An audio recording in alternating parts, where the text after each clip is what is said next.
Hello everyone, मैं हूं advocate Rahul Mishra और आज की वीडियो में हम लोग समझने की कोशिश करेंगे कि अगर आपकी पत्नी ने 498 ए के साथ आपके परिवार वालों के ऊपर, यानी आपके भाई के ऊपर, आपके पिता के ऊपर, या अपने देवर जेठ के ऊपर या ससुर के ऊपर उन्होंने 354 के आरोप लगाए हुए हैं, यानी कि लज्जा भंग के आरोप लगाए हुए हैं, तो ऐसे कंडीशन में आप उससे कैसे निकलेंगे। आज मैं आपके साथ तेलंगाना हाईकोर्ट का एक जजमेंट डिस्कशन करूंगा, जिसका इस्तेमाल करते हुए अपने आप को इस मुद्दे से बाहर आपके परिवार वाले निकाल सकते हैं।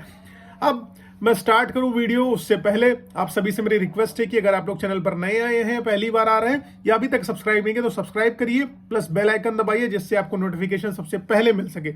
साथ ही साथ अगर आप मुझसे पर्सनली मिलना चाहते हैं, टेलीफोन पर बात करना चाहते हैं, तो अपनी अपॉइंटमेंट शेड्यूल कराइए। व्हाट्सएप का नंबर मेरा डिस्क्रिप्शन में है, डिस्क्रिप्शन में नंबर उठाइए, व्हाट्सएप पे मैसेज करिए, उसके माध्यम से अपॉइंटमेंट शेड्यूल करिए। बिना अपॉइंटमेंट के बात कर पाना कतई संभव नहीं होगा।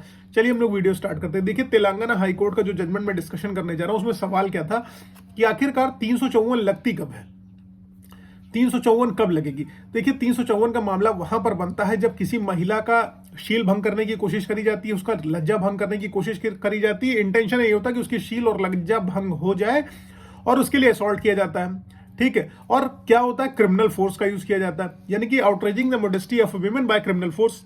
यही 354 हो गया। ऐसे एक्ट करना जिससे उस महिला का लज्जा भंग हो जाए, उसकी समाज में बेइज्जती हो जाए और जो है उसका जो है प्राइवेट लाइफ खराब हो जाए, यही इंटेंशन से जो है किया जाता है 354 का।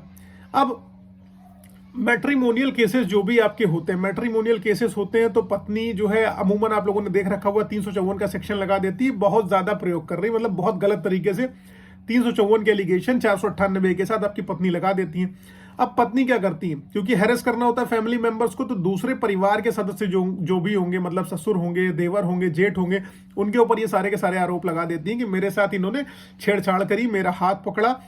तो 354 जो है पुलिस के लिए लगाना आसान हो जाता है 498 के साथ। अब तेलंगाना हाईकोर्ट ने क्या कहा इस पे, केस के फैक्ट्स में पहले आपको बताता हूं।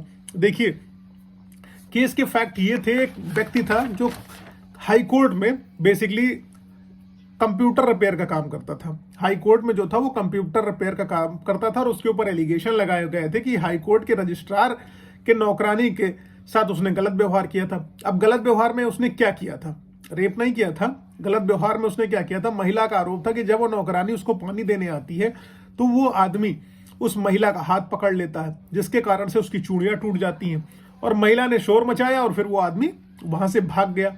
इसके बाद आरोपी के ऊपर धारा 354 में मुकदमा दर्ज कर दिया जाता है और मुकदमा दर्ज होने के बाद कोर्ट उसको दोषी पाती है और कोर्ट उसको सजा सुना देती है। इसके बाद दोषी क्या करता है, जो दोषी था वो कंप्यूटर ऑपरेटर, वो हाई कोर्ट में मूव करता है इस कन्विक्शन ऑर्डर के अगेंस्ट, इस जो सजा जो उसको हुई, इस सजा के विरुद्ध वो अपील करता है, इस सजा को चैलेंज करता है। तो हाईकोर्ट ने ऑब्जर्व किया कि महिला ने इन्वेस्टिगेशन के दौरान और अपने बयानों के दौरान कहा कि उस आदमी ने उसका हाथ पकड़ा तो उसने गुस्से में जो है एक्ट किया, लेकिन वो नहीं जानती थी कि उसका हाथ उसने क्यों पकड़ा, किन कारणों से पकड़ा, ठीक है।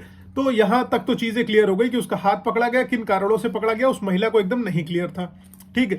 लेकिन हाईकोर्ट ने, तेलंगाना हाईकोर्ट ने क्या कहा, उसने सुप्रीम कोर्ट के जजमेंट का हवाला देते हुए कहा कि देखो, ये नहीं कहा जा सकता है कि केवल महिला का हाथ पकड़ लेना ही उसका शील भंग करने की कोशिश है, ठीक है, या महिला के साथ अभद्र व्यवहार की कोशिश है। तो मतलब तेलंगाना हाईकोर्ट ने कहा सिर्फ महिला का हाथ पकड़ लेने से जो है उसका शील भंग नहीं होता है, ठीक है, या अभद्र व्यवहार नहीं होता है। इसको जिस सेंस में जिसको समझना हो वो समझ सकता है। कोर्ट की जो भाषा थी एज इट इज मैं आपको बता रहा हूं, जो मेरे पास जजमेंट की कॉपी है अभी, ठीक है।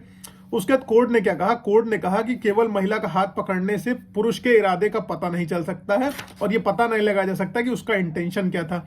हाई कोर्ट ने दोषी की अपील क्या कर दिया, उसको अलाउ कर दिया और उसके कन्विक्शन को सेट असाइड कर दिया, यानी कि उसकी सजा को रद्द कर दिया।